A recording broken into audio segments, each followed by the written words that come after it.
Bienvenidos a Secretos a Voces, el podcast para conocer autores contemporáneos y leer mejor a los clásicos. Hoy me acompaña Jesús Ponce. Hola Jesús, bienvenido. Hola, Lea. ¿Qué tal? Muchas ¿Cómo gracias por la estás? invitación. A ti por venir.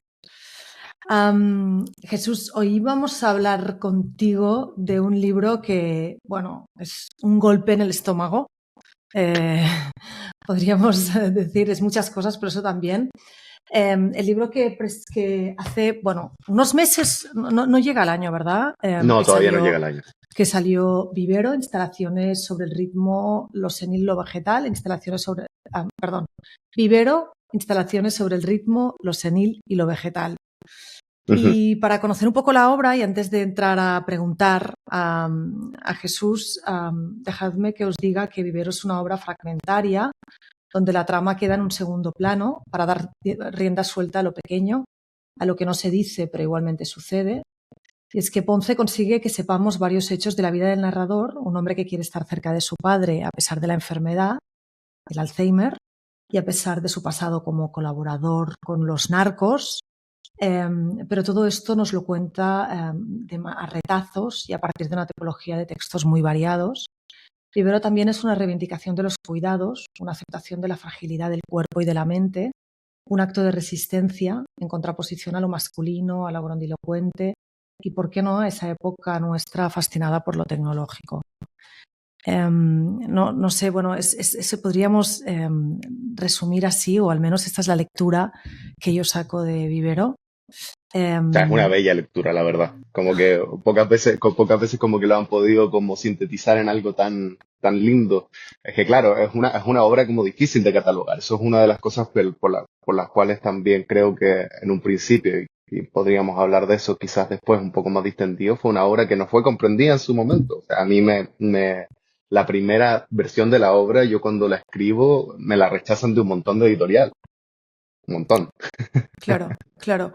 Bueno, porque es un género híbrido, ¿no? O sea, una mezcla de géneros, pero sí me gustará que hablemos de esto, pero déjame que antes situemos un poco a quien nos escucha, ¿no? Sí, o al Ujú, menos lo vamos a intentar, lo vamos a intentar. claro.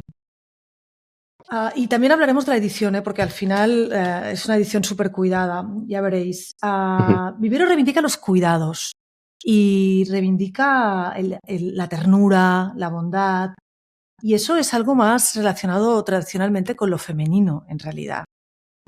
O al menos se ha otorgado ese papel a las mujeres, no sé si lo queríamos o no, pero se nos ha otorgado ese papel. Y desde este punto de vista es como es rompedor el tema de que los cuidados los lidere un hombre. ¿Tú eras Claro. consciente de esto? ¿De que realmente era algo distinto? Plenamente Sí, consciente. sí, era consciente, pero no desde el punto de vista de la escritura, sino, bueno, una de las cosas que yo creo que es bueno aclarar es que esto es una autoficción. Yo sí fui cuidador de mi padre desde el 2017 hasta el 2023, que es cuando fallece. Pero me daba más cuenta, insisto, no solamente posteriormente, cuando la obra sale aquí editada en España, me empiezan a decir que, mira, es una rara avis, como dijeron en el, en la, en la entrevista que se me hizo en El País, Uh-huh. sino más bien yo lo veía en las reuniones con personas cuidadoras, como con comunidades de personas cuidadoras cuando yo cuidaba a mi padre. Y ahí se repetía bastante porque con mi madre, que mi madre también estuvo 100% presente en el cuidado de mi padre, nos repartíamos un poco las labores de cuidado. Yo lo que hacía era, por ejemplo, bañar a mi padre, sacarlo a los médicos, hablar con los médicos, etcétera, cosas que como acompañarlo en términos como de su tratamiento, y mi madre hacía cosas muchísimo más importantes también, como poder cocinarle, etcétera, o acompañarlo mucho más quizás que yo. Y Uh-huh. cuando yo lo acompañaba, por ejemplo, al médico, a estas comunidades porque también se forman estas comunidades de cuidadores como para Sí, poder claro. soportarse entre nosotros, entre nosotros en este sentido. Claro, lo que más había eran mujeres de una edad ¿cómo se llama?, que eran cuidadoras de sus esposos o de sus ex esposos, Uh-huh. o también hijas directas. Sí. Entonces, yo creo que nunca me topé con un hijo mucho menos, y creo que me topé alguna vez con un esposo. Qué Entonces, fuerte. claro, ellas como que me expresaban lo raro que era, como, oye, ¿y tu papá no tiene a tu mamá? Mm, Era una pregunta muy mm. extraña, ¿tu mamá no tiene a tu mamá? ¿O tu papá solamente te tuvo a ti? Como, ¿no existe otro No, que vaya? no hay mujeres, ¿no? No hay hermanas. Pero igualmente, Claro. volviendo, y respecto a la escritura, Ujú, Jesús, el otro día escuchaba un podcast que se llama Transoceánicas y era Selva Almada y Fernanda García Lao. Selva Almada decía que casi no lee a hombres ya y Fernanda García Lao era todavía más incisiva como ella es y decía es que, por ejemplo, cuando explican las violencias, los hombres, pues ya los hombres escritores ya lo sabemos de memoria, ya no es novedoso o no nos sorprende. La estoy parafraseando, ¿eh? claro, claro. Y cuando yo te leía, o sea, pensaba en esto y el otro día al oír la conversación entre estas dos escritoras, pensaba, bueno, ¿tú lo tienes en cuenta esto? O sea, ser hombre y escribir hoy en día, ¿desde qué posición uno escribe?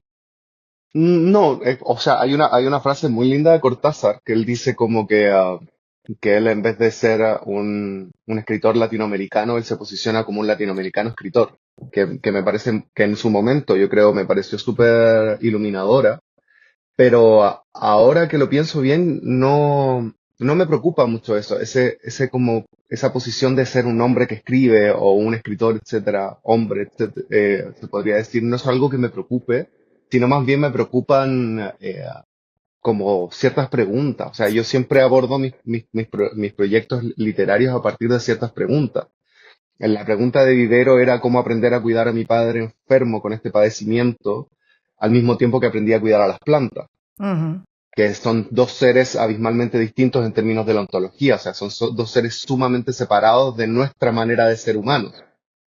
Entonces, esa era la pregunta, y creo que no me pregunté sobre yo, hombre, escribiendo sobre esto, sino yo como ser humano o como intento de ser humano tratando de disgregar o tratando de entrever lo que es profundamente más que humano. Mm, ¿Entiendes? Como mm, que sí, traté de separarme no desde el punto de vista de ser un sujeto que escribe, sino como de ser una especie que escribe. vale. ¿Entiendes? Sí, te entiendo, te entiendo. Pero igualmente me llama la atención el hecho de que recuperas algo femenino en tu escritura o tradicionalmente femenino en tu escritura. Y entonces eso Claro. pues es interesante igualmente. Es Veremos que en es tu próxima obra ¿no? Hacia dónde vas, pero Sí, no, em, también rescato mucho de eso en mi próxima obra, que también la estoy escribiendo. Pero yo creo que tiene que ver primero con dos cosas fundamentales. La primera, yo fui criado por mujeres. O sea, mi padre, como bien lo explico en el libro y como también bien lo he explicado en varias ocasiones atrás, mi padre fue un personaje bastante ausente, o sea, fue una figura muy ausente en mi crianza y a mí me crió mi hermana y mi madre. Entonces ahí hay una postura de entender imaginarios femeninos desde allí y mi madre no me crió para ser el hombre de la casa en absoluto, el rey, ¿no? ¿entiendes? No, no, no, no, no, no, en absoluto. Mi madre me crió como un par. Yo era el par de ella y de mi hermana y mi hermana también me crió como un par. Entonces ese tipo de distinción como él es el hombre, entonces él no hace este tipo de cosas, Mm, o Alberto es un niño, entonces no hace ese tipo de cosas, eh, o sea, mi madre nunca hizo esa distinción y yo creo que eso se lo agradezco totalmente. mm, Y bueno, había una cierta feminidad en mi actuar y sigue habiendo una cierta feminidad en mi actuar estoy muy orgulloso de eso, de tener como cadencias femeninas en mi, eh, en mi escritura, en mi ser, también en mi manera de hablar, que por ejemplo en el colegio me costó muchísimo, porque todos mis compañeros creían que o A era homosexual o B que era una persona afeminada, o C, ambas dos. Y había un insulto que me acuerdo que decían mis compañeros que me parecía horroroso, pero que hoy como que rescato con bastante cariño, que era no, es que Jesús es hueco, porque se le dice hueco a las personas homosexuales en Chile, o, así. o que performaban cierta feminidad siendo hombres. Y hoy me parece como que lo reivindico y claro, hueco de vacío, pero hueco de vacío que estoy completamente abierto a llenarme absolutamente de todo tipo de experiencia. O sea, no creo que exista una mejor manera de ser que ser algo abierto, ser algo receptivo. Qué bueno. Pero eso, ¿Me dejas que leamos un fragmento del libro? por favor, Vamos a leer algunos fragmentos. Voy a empezar inicialmente por el principio, si te parece. por favor. Eh, Levantar al padre es levantar la herencia triste de un parentesco torcido, alzar el peso de lo que en algún momento se sintió estoico y seguro, pero que ahora se deshilacha en el cosmos doméstico. Aguantar con los músculos aquel cuerpo que afirmó mis primeras aproximaciones al suelo es caer en la cuenta de que el cariño y el cuidado no obedecen a escalas de normalidad. Desvestir al padre es redescubrir un cuerpo que siempre fue, a la vez, propio y ajeno. Es un ritual para invocar los momentos pasados y volverlos contingentes. Redescubrir en ellos cosas que nunca estuvieron, sensaciones que jamás se experimentaron y que sin embargo hoy se revelan concretas. Es volver a inventar modelos familiares por medio de afectos punzantes, encontrarse de golpe con el rastro del cincel del tiempo en la carne, con la vulnerabilidad inhumana del cuerpo. Esta arqueología ficticia apela al acto de reconocer en cada capa de su ropa, en cada puño de manga y surco de su piel, un cariño por lo que en algún momento fue papá y ahora es ahogo de palabra. Bueno, aquí se puede ver súper bien, quien nos esté escuchando, que la poesía, la prosa, todo está mezclado. Y lo que decía al inicio, hay muchísima mezcla de géneros. Es imposible decir que Vivero es solo una cosa. Claro. De hecho, una de las cosas que tú podrías haber hecho una autoficción más tradicional, explicando pues las circunstancias. Claro, aquí te quedan muchas, en Vivero hay muchísimas cosas que nos explicas, que nos insinúas, pero que realmente no son evidentes, ¿no? Por ejemplo, el pasado de tu padre, ¿no? Que uno dice, bueno, a ver, ¿qué pasaba aquí, ¿no? Tú nos lo dejas ahí. ¿Tuviste esta disyuntiva de decidir si hacías algo más novelesco, más autoficción, más tradicional, o siempre supiste que querías esa mezcla de géneros, algo como más posmoderno, puedo decir? Sí, claro. No, es que, bueno, te voy a contar un poco el tema de la concepción de la obra para poder Por favor. responder esa pregunta. El año 2017 mi padre ha diagnosticado con la enfermedad de Alzheimer y está viviendo conmigo. Yo soy el hijo del amante de mi padre. O sea, somos la familia, la segunda familia ¿cómo se llama? O sea, mi padre estaba casado y murió casado con una mujer que conoció en Arica hace muchos, muchos años y nosotros éramos la familia del amante. Y en ese minuto se había ido a vivir con nosotros, como que al fin y al cabo había tomado una decisión, después de como 40 años de relación con mi madre, y se había ido a vivir con nosotros finalmente y ahí enferma. Mientras él enferma, yo lo estoy estudiando arte, tecnología y medios integrados en la Universidad Católica de Chile y me tocaba pensar en mi título, o sea, como en mi TFM, TFG creo que se llama, la tesis de grado.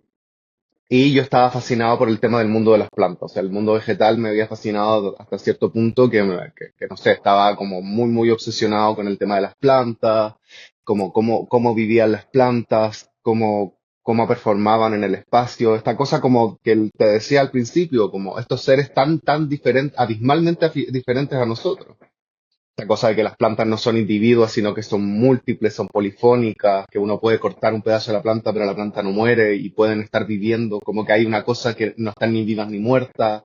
Es una cosa como bastante como fascinante en términos de como de la fascinación del otro, ¿no? Por el otro abismalmente distinto.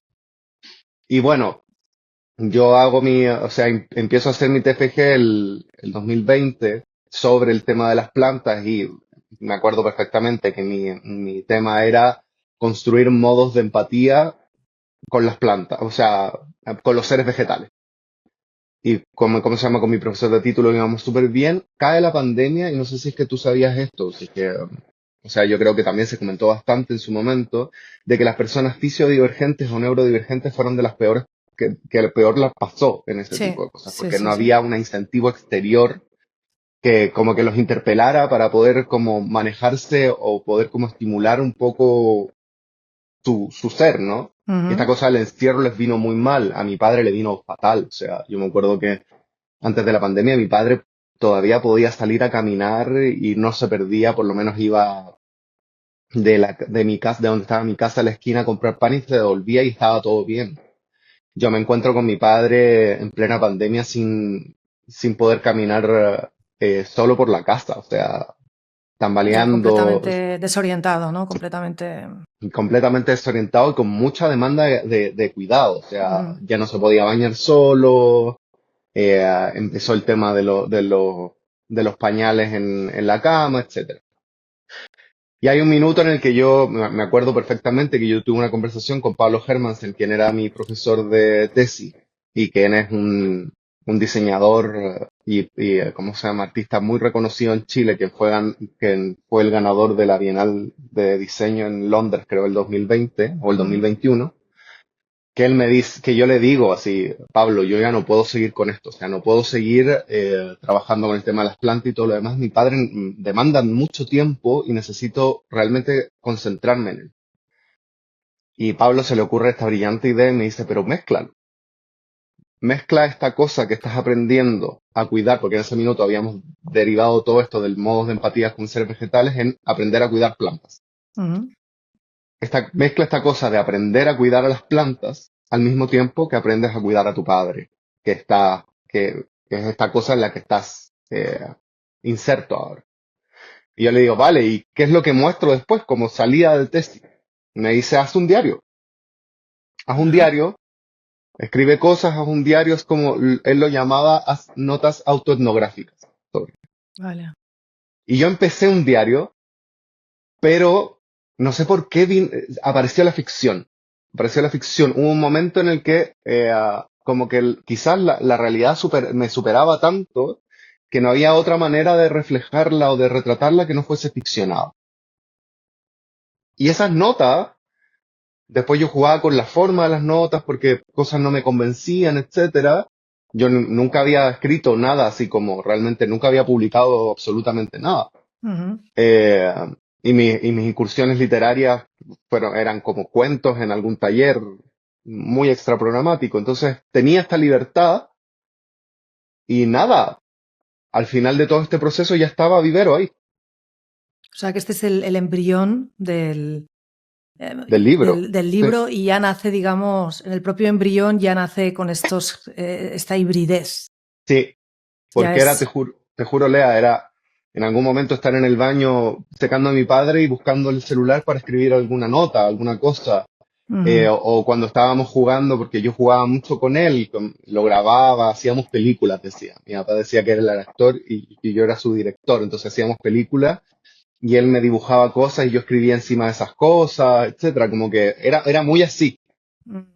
Realmente hay algo súper tierno en tu obra, ¿no? Que es esta cosa que el capitalismo nos ha hecho creer que somos seres, debemos ser independientes, que no necesitamos a nadie, completamente debemos ser islas.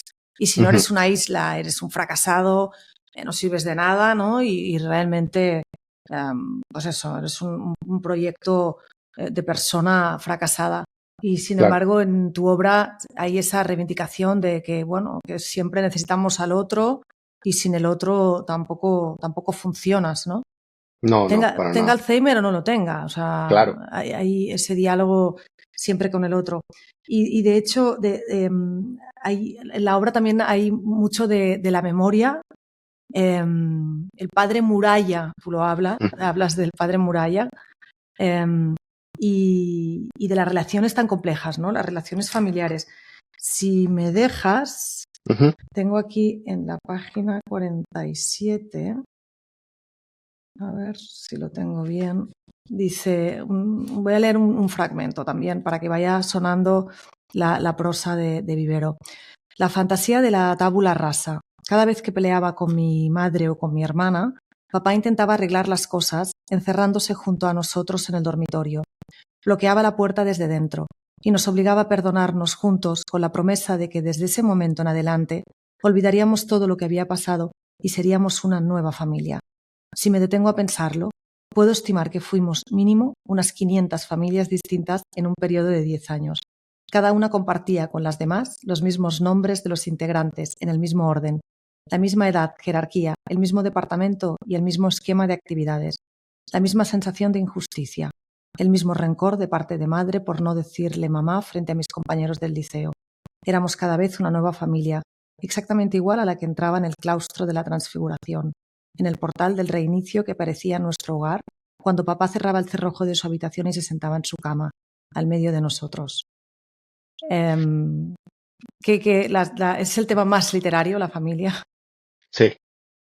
Uf. Da para 25 millones de tomos. Sí, yo me acuerdo, la familia y los padres también. Me acuerdo que la última vez estuve en una reunión con Elizabeth Duval y estábamos bebiendo vino y ella me dice salud por los padres que nos dan tanta literatura. Y yo como, uff, sí. Es tal cual, ¿no? Igual Sí, también, Vivero, uno piensa, bueno, igual realmente las agrupaciones las necesitamos, pero igual necesitamos otro tipo de agrupaciones, ¿no?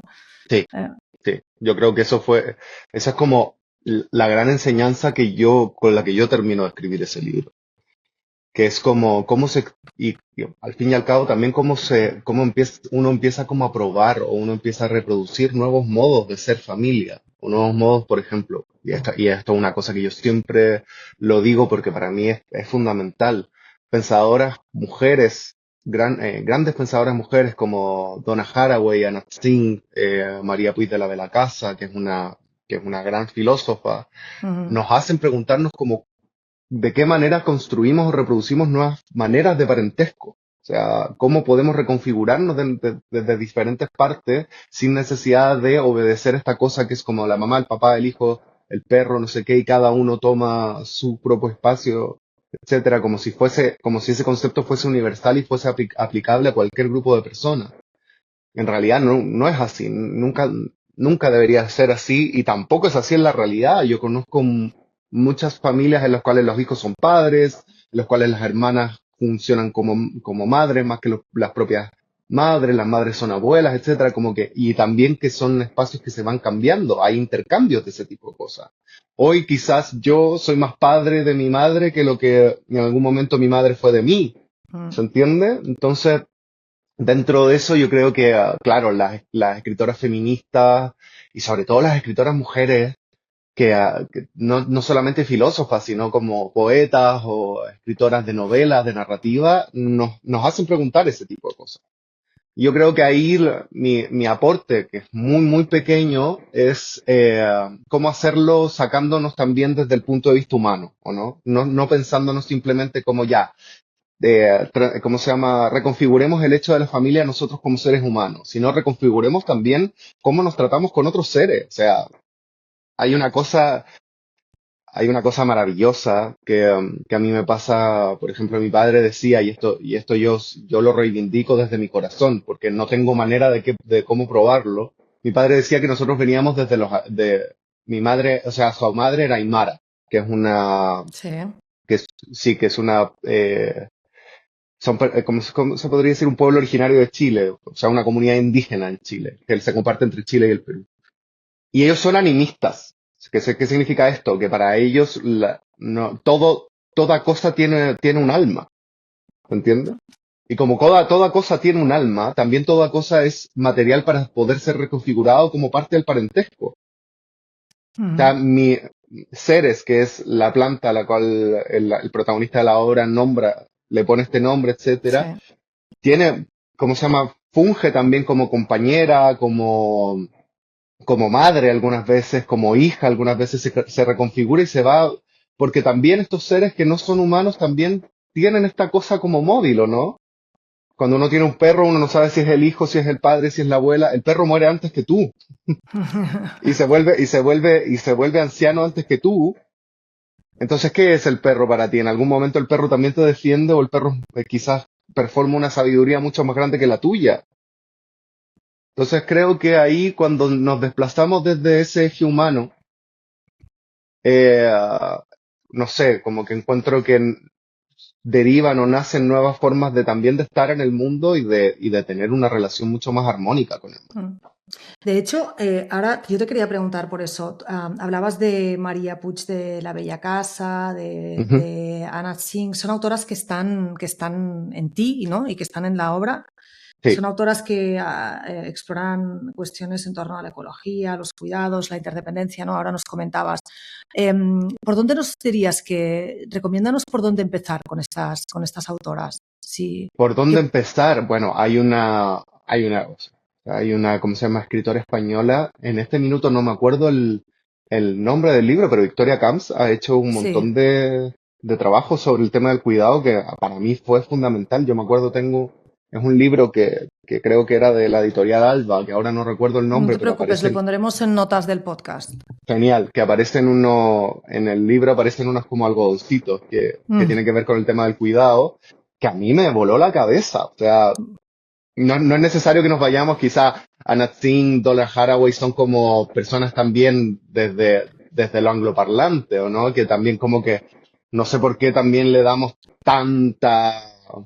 tanto prestigio a esto de que no sean en nuestro propio idioma, pero Victoria Camps ha hecho un trabajo fenomenal en ese sentido. Pero yo empezaría por ella porque ella es una gran apertura a este tipo de cosas, porque es más, claro, No, bueno, Donna Haraway tiene un texto maravilloso que se llama Camilo en los niños del compost, que es un texto que va entre ser un poco un artículo científico y además una narrativa de cómo serían las especies en el futuro. Y ahí ella también se pregunta sobre si es que nosotros empezamos a mutar en el futuro, como empezamos a adoptar otras ciertas características, cómo eso también cambia las jerarquías sociales o cambia nuestra manera de percibir el mundo. Y bueno, María Puig de la Belacasa tiene un texto que es maravilloso, que es Matters of Care, que encuentro que es fundacional. O sea, ahí ella se pregunta sobre el cuidado como desde un punto de vista súper potente, creo yo. qué bien. Los pondremos en las notas del podcast para quien lo quiera Genial. recuperar. Qué buenas recomendaciones. La enfermedad mental. En Vivero también está la enfermedad mental y ahora me vas a dejar que, nada, una frase que a Ujú, mí hay una página que me encanta, eh, que además sale la molécula, ¿no? del escitalopram, ¿no? ajá, Y dice, bueno, el inicio del capítulo, por decirlo de alguna manera, de esa página es ujú, Escitalopram. Dice, familia es el nombre con el que decidimos llamar a este lazo farmacológico que compartimos. Tener un medicamento en común es otra forma de empatía. Bueno, eh, está, es buenísimo. Para los que nos estén escuchando, pues no pueden verlo, pero esta página de verdad que pues sale el gráfico de la molécula, no sé si lo estoy diciendo bien, ¿eh? Es una sí, el molécula, varias escitalopram. moléculas del Sí, escitalopram y, y bueno, con esta sentencia. claro. ¿Qué querías? La enfermedad mental está todo el rato pululando Mm, ¿no? Atraviesa el libro ujú. y también la ansiedad de los personajes, ¿no? Y también la ansiedad como forma prácticamente de estar en este mundo que nos ha tocado, ¿no? Sí, claro. En este mundo, en este planeta dañado, como le gusta decir a Nancy. Sí, como seres Eh, dañados, ¿no? Todos, un sí, poco. Imposible escapar de la muchísimo. ansiedad. Sí, es que el tema ahí yo creo que es una cosa muy, muy, muy, muy, muy clara y que tenía como un asidero mucho en la realidad. Que me acuerdo que cuando pasó esto de mi padre y cuando empezó a empeorar, a mi hermana y a mi madre y a mí nos recetaron el mismo medicamento. Entonces era tan loco este tipo de cosas porque nos recetaron el mismo medicamento en diferentes gramajes y nos sentábamos a desayunar algunas veces y nos tomábamos cada uno la pastilla. Entonces era como, claro, hay una manera en la que decimos, estamos mal, estamos haciendo algo por ello, pero lo estamos compartiendo desde ese punto de vista. Hay un ritual también. Se genera un ritual desde algo tan científico, tan químico como es lo farmacológico, ¿no? Sí. Y ahí también a mí me voló la cabeza desde el punto de vista de cuántas medicamentos comparto con otras personas y cómo ese compartir medicamentos también abre la conversación a otras ciertas cosas. O sea, tengo un gran amigo aquí que es un poeta que se llama Jorge Velasco, que una de nuestras primeras conversaciones fue como, oye, ¿y tú cómo se llama? ¿Estás en tratamiento? Y yo como sí. Y me dice, yo también, y empezamos a hablar de lo que tomábamos. ¿Entiendes? Como, no, De yo las tomo esto para drogas, ¿no? dormir. Un poco sí, pero también tiene que ver con el hecho de cómo, no son como, es muy loco porque no son drogas recreativas, como drogas para poder estar, para Sí, poder levantarse, para poder fingir ser esa isla que dices tú, ¿o ¿no? Para poder fingir ser esa isla un poco, ¿cómo se llama? normativa, Abandonada en ¿no? medio. Sí, Sí, claro. sí, sí, para poder fingir ser algo normativo. Claro, pero yo creo que tiene que ver con el hecho de que uno, al momento en el que uno habla sobre los medicamentos que está tomando, es mostrar la herida también. Es como, chuta, tú también sufres exactamente de esto, que yo también lo siento, ¿se entiende?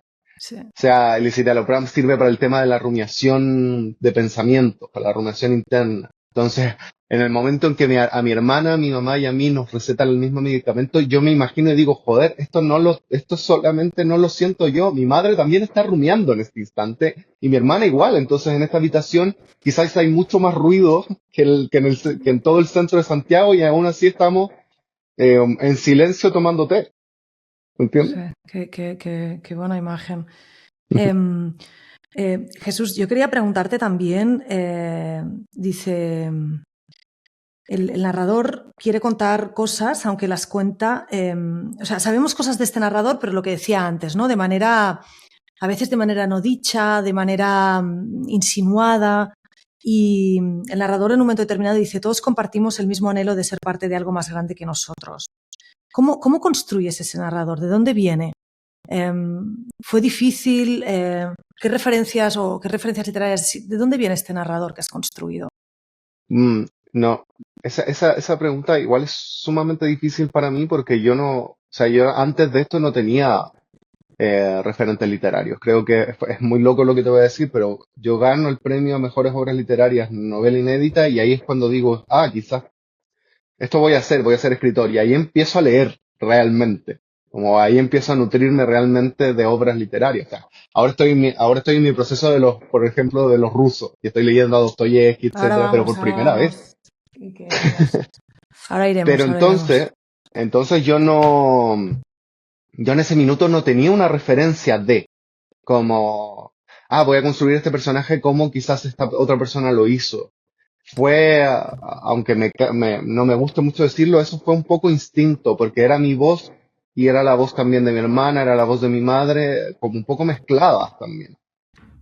Como te decía, era una voz ciertamente empática entre los tres de decir como, chuta, estamos viviendo exactamente esto, como yo lo planteo desde ahí. Mm, Y creo que era un anhelo, por ejemplo, era un anhelo de nosotros tres en ese minuto y también de mi suegra que aparece en la novela, porque mi suegra fue cuidadora de su padre por muchos, muchos años. De Alzheimer fue una figura muy importante para mí, que en la novela aparece como Manuela. ujú, ¿vale? Y también claro, es esa voz de Manuela y esa voz de todos los cuidadores con los que pude tener en algún momento, ¿cómo se llama? Un cierto vínculo, porque son preguntas compartidas, son anhelos compartidos, son sufrimientos compartidos y era una manera de decir cómo lo armo.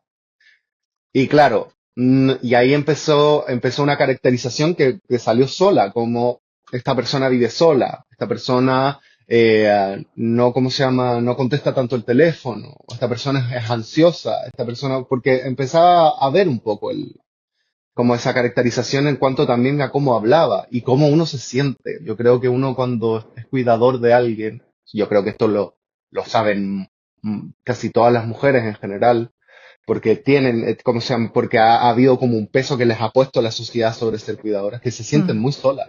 Yo me sentí muy solo sí, al ser esto cuidador. está en la obra clarísimamente. Ujú. Y hay un momento también que el narrador nos dice, es difícil imaginar la sutileza lenta y profunda de esa transformación. Intento escribirlo de la manera más clara posible. Entonces, en esa prácticamente reivindicación de la poética, ¿no? De tu poética, de escribirlo de la manera más clara posible, nos estabas, era consciente, estabas haciendo realmente reivindicando tu poética, o también surgió de manera natural el hecho de quiero escribir de la manera más clara posible. Claro, yo creo que ahí viene con un hecho de la reivindicación de que hay cosas que que no pueden ser narradas, como lo Mm, inefable creo que se le dice, ¿no? sí, sí, sí. O lo innombrable, etcétera. Y eso viene, insisto, viene del tema de Donna Haraway, que ella dice que el gran problema de la humanidad es el error de la nominalización, de ponerle nombre a las cosas. A todo, ¿no? Y claro, que también aparece en el libro, maldita manía de ponerle nombre a todo. Mm, Y yo creo que tiene que ver con eso, o sea, trataba de escribir lo más claro posible y el libro algunas veces es sumamente oscuro, sí. porque no hay más manera de escribir ese tipo de cosas. Y yo creo que sí, lo intentaba hacer también para poder entender yo en qué estaba viviendo. Ujú. Pero no lo logré, creo que hasta el día de hoy no lo logro, no logro entender qué fue ese proceso para mí. Y creo que está bien, o sea, yo creo que la buena literatura o ¿cómo se llama? Los buenos procesos son aquellos que esconden un misterio, ¿no? Mm, qué bueno. Has elegido La muerte de Iván Ilich, que Sí. yo he elegido la edición de Alba Clásica. Em, bueno, sabes que yo no lo había leído y es un regalo que me has hecho increíble, porque es que me ha encantado. Déjame que recuerde que La muerte de Iván Ilich es de León Tolstoy. Fue publicada en 1895 y un poco para tener contexto, La Regenta fue publicada en el 84, Madame Bovary 28 años antes, hay que decirlo. Y en ese momento también, en el 86, o sea, un año después de que Tolstoy publicara La muerte de Iván Ilich, Stevenson estaba publicando El extraño caso del Dr. Jekyll y Mr. Hyde, y Germinal, y en Francia Zola estaba publicando Germinal, ¿vale? Un poco para dar Ujú. contexto. ¿Por qué has elegido esta obra? Porque a mí también me llegó como un regalo. O sea, a mí también me llegó como un regalo, como mismo. Y yo creo que estos son los buenos regalos, los que uno después los toma en el corazón y los vuelve a regalar. Eh, um, para mí también fue un regalo porque hubo un momento, creo, que en una de mis conversaciones post escribir la novela y cuando yo decía, quiero leer más, una persona me dijo, tienes que leer a los rusos, tienes que leer La muerte de Ivan. Y lo busqué, me dijo, porque, bueno, se trata también de la enfermedad de un hombre y del tema de los cuidados y de lo nefasto que es el proceso de muerte. Y yo como, vale, pero encontré que no es solamente de eso, o sea, esta obra es de una profundidad aterradora.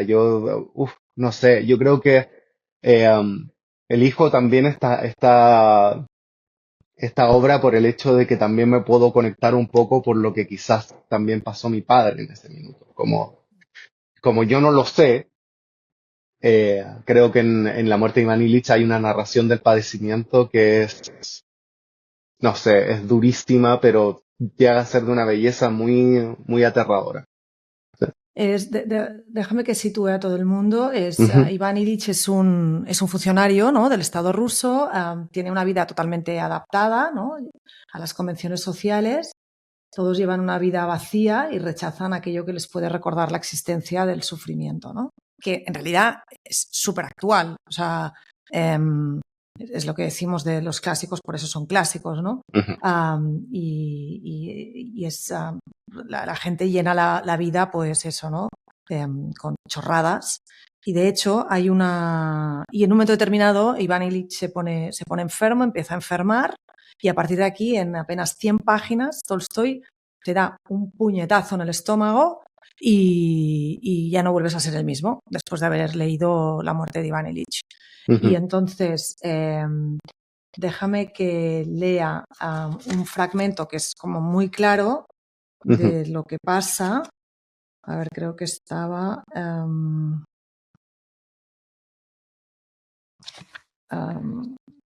Perdonarme porque, a ver, yo creo que dice, lo había saltado la idea de que lo que antes le parecía completamente imposible ahora podía ser verdad. No había vivido como debía. También la idea de que los intentos casi imperceptibles que había hecho de luchar contra lo que las personas situadas en lo más alto de la sociedad consideraban bueno, y esos intentos casi imperceptibles que había desechado de inmediato, podían constituir lo único auténtico, mientras que todo lo demás había sido un error. El trabajo, su forma de vida, la familia, los intereses de la sociedad y de su profesión, todo eso podía ser un error. Intentó defender ante sí mismo todas esas cosas, pero de pronto se dio cuenta de la inconsistencia de cuánto trataba de defender. No había nada que defender.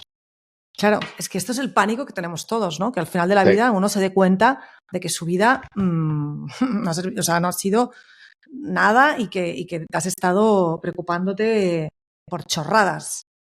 claro.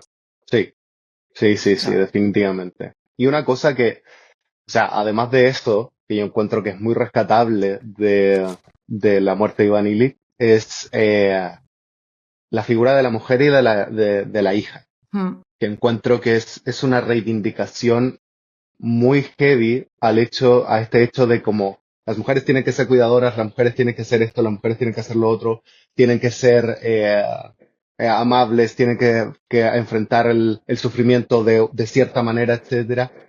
Pero la mujer y la hija de Iván Illich son totalmente distintas.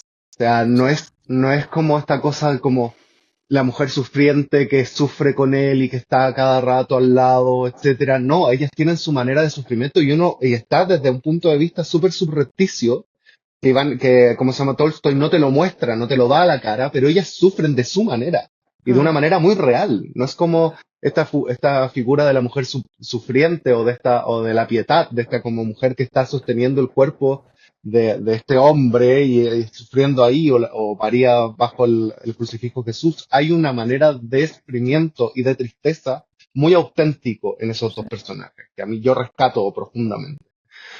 Y que mucha gente también lo leía en algunas partes, dicen como, oye, pero es que ellas eran como profundamente egoístas ante el dolor de este hombre. Y es como, hay dolor también cuando ves a tu marido, a tu padre muriendo, y hay maneras también de querer desapegarse de eso. Bueno, porque al final hay algo muy humano, ¿no? En ellas, que es, bueno, si él muere, ¿con qué vamos a vivir nosotras? Claro, O sea, hay algo bueno, es que es clarísimo, ¿no? También refleja lo que ha sido a lo largo de la historia el papel de la mujer, ¿no? Completamente dependiente del hombre en el sentido económico, etcétera. Y también está eso en ellas, ¿no? ¿De qué voy a sí, vivir? Dice la mujer, ¿no? Cuando tal. Y al final hay algo que conecta mucho con tu obra, ¿no? Que es que, no sé si pronuncio bien el nombre, pero el papel del campesino, el sí, Gerasim, sí, que es el único que no miente y que lo cuida, ¿no? Que se dedica todo el rato a estar con él y ante la fascinación de Iván Illich de por qué estás aquí, y él dice, bueno, pues porque sí, porque quiero estar claro, cuidándote, ¿no? Y eso pensé, ostras, esto conecta con la obra de Jesús, porque al final, en la muerte de Iván Illich, el único que cuida es un hombre también. claro, claro, que cuida de manera, sí, sí, sí. Sí, no, yo creo que por eso también a mí en algún momento me la recomendaron. Y claro, ese personaje es tremendo. Es un personaje tremendo porque también tienen respuestas muy certeras en términos de que son sumamente volátiles esas respuestas. Como sí, porque, ¿por qué no?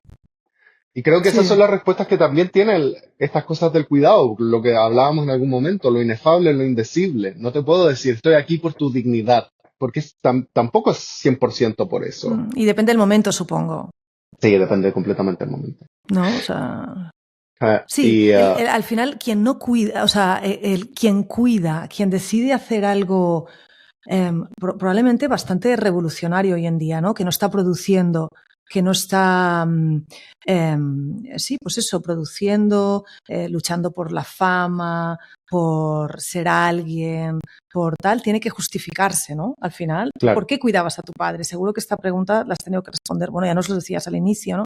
Muchas veces. ¿Por qué? ¿Por qué? A uno no le preguntan por qué trabaja 9 horas al día.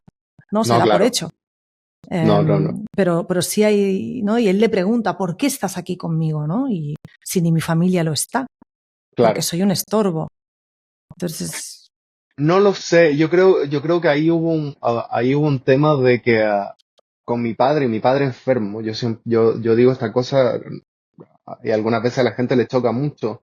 Yo amé mucho más a mi padre enfermo ¿cómo mm, se llama? Que sano, porque mi padre sano era una persona que, como tú sabías, este monumento de hombre, que estuvo preso, que, ¿cómo se llama? Fue el contador de la persona que introdujo la cocaína a Chile, o sea, mis hermanos mis medios hermanos tienen una imagen de mi padre que es tremenda, que es mi padre paseando por las calles de Arica, gordo, gordo, así enorme, con anillos en los dedos, con unos relojes que le pesaban mucho, y con dos gorilas que eran como sus dos guardaespaldas, paseando por las calles de Arica, y mis hermanos me comentaban esto mientras yo hace 5 minutos estaba bañando a un ser esquelético que no podía ni moverse, que cómo se llama, que me reclamaba porque el agua estaba muy fría, muy caliente, ¿se entiende?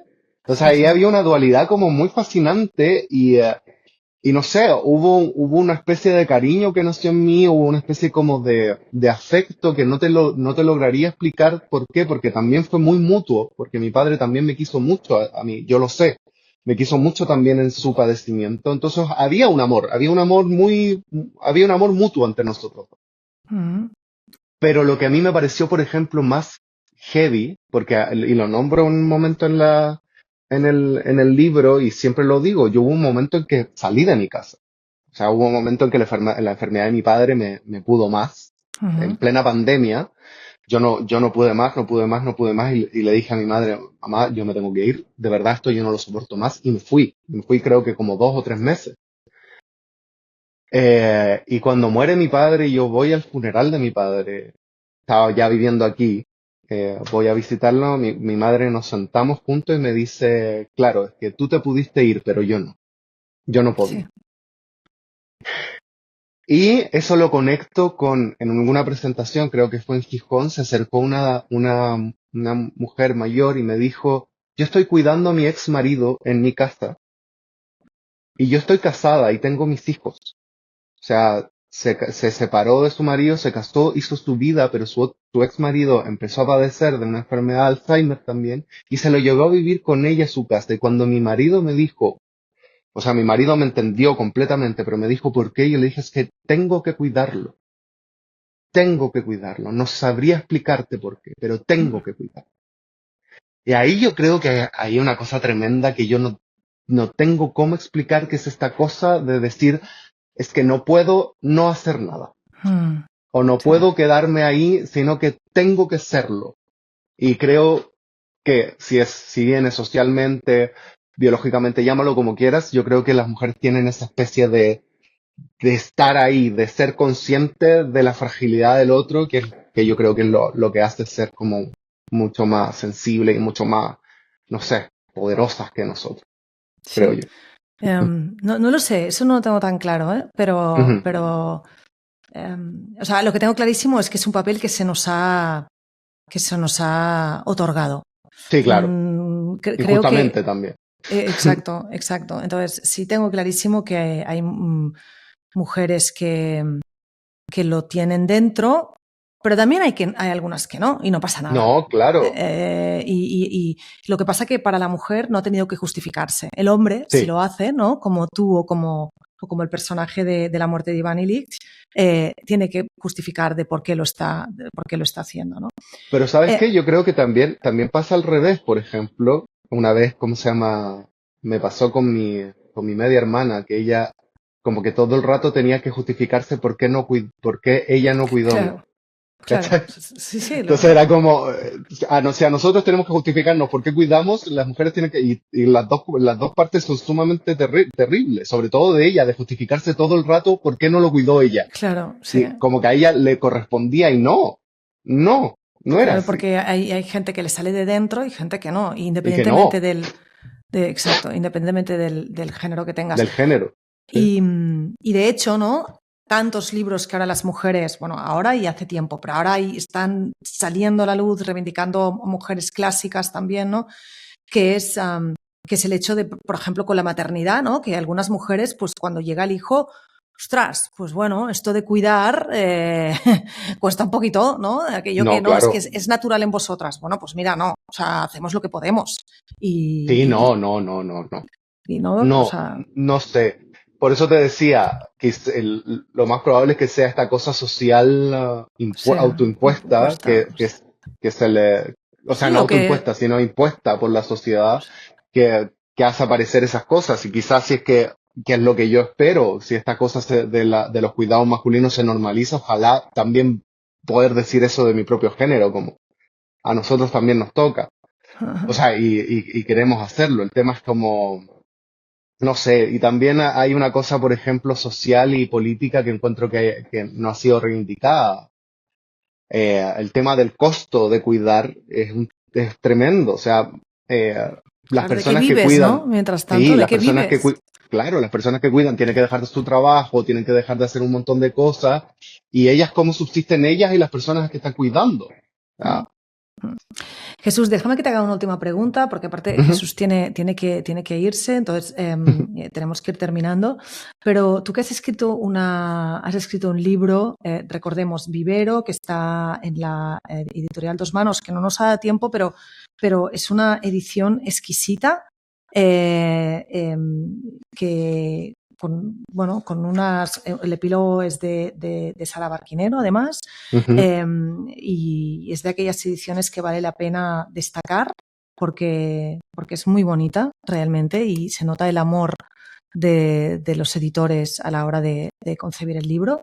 Has escrito este libro, pues bueno, que no sé si llamarlo posmoderno o no, pero que sí, pues que hay un intento de superación de la tradición. Eh, y has elegido un clásico, ¿no? La muerte de Iván Illich, que es una obra escrita en tercera persona, con un narrador omnisciente. ¿Se puede escribir hoy en día todavía con narrador omnisciente o no? Sí, definitivamente. Bien. Definitivamente. Y bueno, y esa, así como haciendo un poco spoiler, estoy en eso yo ahora. Como que estoy tratando como de abandonar completo, o sea, no abandonar, sino como dejar un poco de lado lo que fue la estética que hice en Vivero. Estoy tratando de hacer una novela a uso de tercera persona y en cómo se llama, y claro, cómo se narra desde ahí, que yo encuentro que es, uf, es todo un arte. Sí, eso Es todo un seguro. arte. Yo creo que sí, lo apuesto 100% a que sí. Sí. Perfecto, qué bien. Oye, Jesús, pues muchísimas gracias Muchas por gracias a ti, Lea, de acompañarnos verdad. y ha sido una conversación súper interesante. Vivero, leéroslo, muy recomendable. Y la lección de la muerte de Iván Illich, súper recomendable también, si no lo habéis leído. Y a vosotros muchísimas gracias por acompañarnos en un capítulo más de Secretos a Voces, ya sabéis, un podcast que es posible gracias a Techman Education y nos vemos dentro de 15 días. Muchísimas gracias.